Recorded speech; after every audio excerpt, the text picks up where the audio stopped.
ادب ہے۔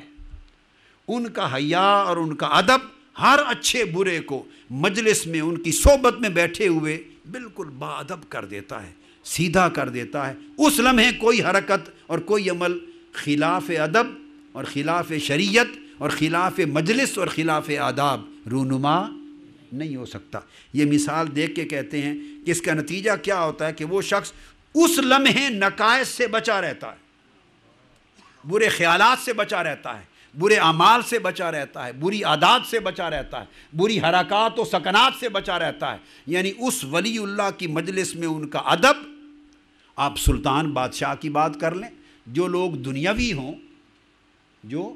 دنیاوی ذوق رغبت اور مفاد پرستی رکھنے والے ہوں، وہ جب کسی بادشاہ کی مجلس میں جائیں جہاں ان کی ساری غرض، غایت، مقصد، طمع، لالچ، مفاد، نفع نقصان سب کچھ وابستہ ہے، جب اس کی کچہری میں جا کے بیٹھے ہوں تو وہاں وہ بھی اسی طرح ہوتے ہیں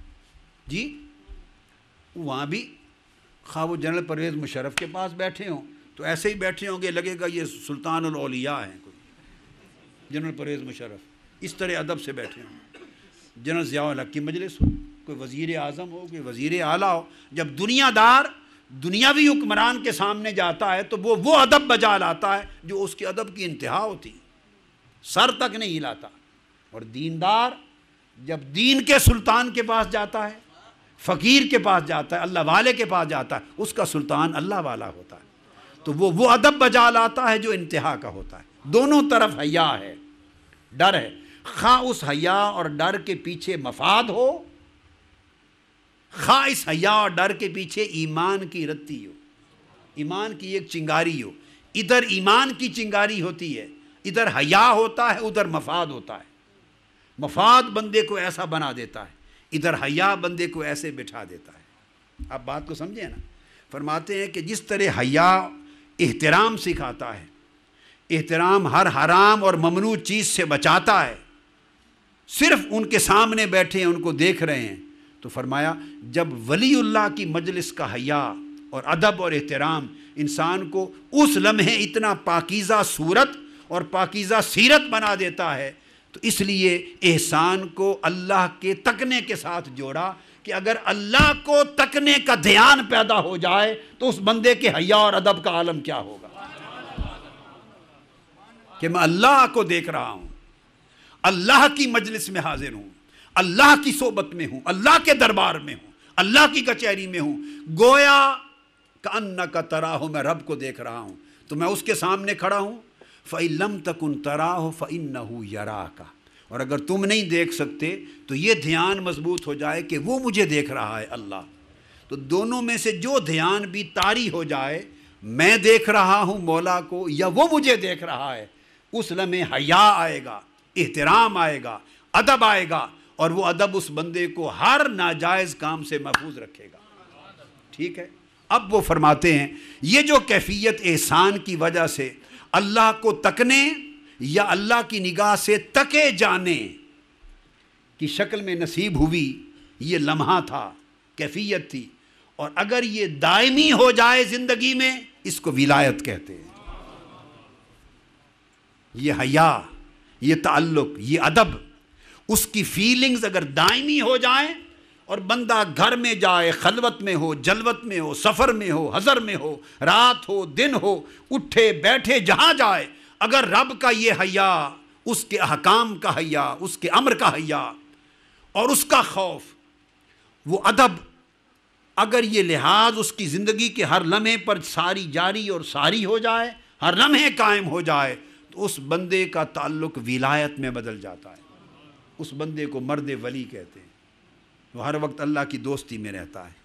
اس لیے تصوف کی بنیاد احسان ہے، اور احسان کی بنیاد رب کو تصور، رب کو تکنے کا دھیان ہے، اللہ کو دیکھنے کا دھیان ہے، اور یہ دھیان بندے کے اندر اصلاً حیا اور ادب اور احترام پیدا کرتا ہے۔ یہی نقطہ قاضی ایاز رحمۃ اللہ علیہ نے صحیح مسلم کی شرح الاکمال میں بیان کیا، اور اب اس حدیث کی شرح کرتے ہوئے حافظ ابن حجر عسقلانی نے اور امام قسطلانی نے اور امام عینی نے، سب نے فتح الباری میں ارشاد الساری میں، عمدۃ القاری میں۔ اب اگلی بات یہ لکھی کہ اس حدیث پاک میں حضور علیہ الصلوۃ والسلام نے احسان کے درجے میں 2 مقامات کا اشارہ فرمایا ہے۔ پہلا مقام کأنک تراہ، کہ تیری حالت یہ ہو اے بندے کہ تو گویا اللہ کو دیکھ رہا ہے۔ اس کا مطلب یہ ہے کہ یہ حالت مشاہدہ ہے، جس کا ذکر ہم نے پہلے کیا تھا، یہ حالت مشاہدہ ہے۔ اور حالت مشاہدہ سے مراد ہے کہ تیرے قلب کا حال، دل کا حال یہ ہو کہ دل دیکھ رہا ہے، آنکھیں نہیں۔ آنکھوں کے دیکھنے کا دھیان آپ نہیں کر سکتے، دل اپنی نگاہوں سے دیکھ رہا ہے، مشاہدہ حق کر رہا ہے، نور حق کا جلوہ کر رہا ہے۔ اور اس کی ابتدا بھی تصور سے ہوتی ہے، اس کی ابتدا بھی، دیکھیے بعض لوگ یہ بھی سمجھتے ہیں کہ یہ تصور تو حقیقت ہی کوئی نہیں ہوتا، کہ تصوف میں چونکہ تصور کا ذکر آتا ہے کہ ایسا تصور کریں۔ کیا آپ نے اگر مختلف لوگوں اور اہل علم و فکر کے نقطہ نظر کبھی سنے ہوں یا پڑھے ہوں تو یہ بات آپ کے ذہن میں آئے گی۔ تصوف پر یہ بھی ایک اعتراض ہو جاتا ہے کہ تصوف میں تو تصورات کی بات ہوتی ہے کہ ایسا تصور کریں، اور تصور کی کیا حقیقت ہے؟ وہ تو انسان کے اپنے ذہن کی اختراع ہے، انسان کی ایک اپنی کنکاکشن ہے، فیبریکیشن ہے، اس کا ایک اپنا ذہن کا ایک اپنا سوچ ہے، اختراع، اس کی حقیقت ہی نہیں۔ یہ بھی غلط ہے۔ قرآن اور حدیث کے کلمات پر گہری نظر نہ رکھنے کی وجہ سے یہ خیال آیا۔ تصور کی بڑی حقیقت ہے، تصور کی بڑی۔ اب یہ حدیث، اس کے الفاظ پہ غور کریے، اس میں حدیث میں آقا علیہ السلام نے جو احسان کا بیان فرمایا اس کی بنیاد ہی تصور پر ہے، بنیاد ہی فرمایا ان تعبد اللہ کأنک تراہ، کہ تو اللہ کی عبادت اس تصور کے ساتھ کرے،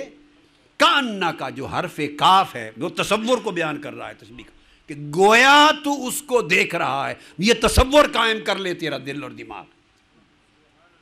تو گویا احسان کی بنیاد حدیث نبوی میں آقا علیہ السلام نے تعلیم دی امت کو کہ تصور قائم کرو عبادت کے وقت۔ تو عبادت بغیر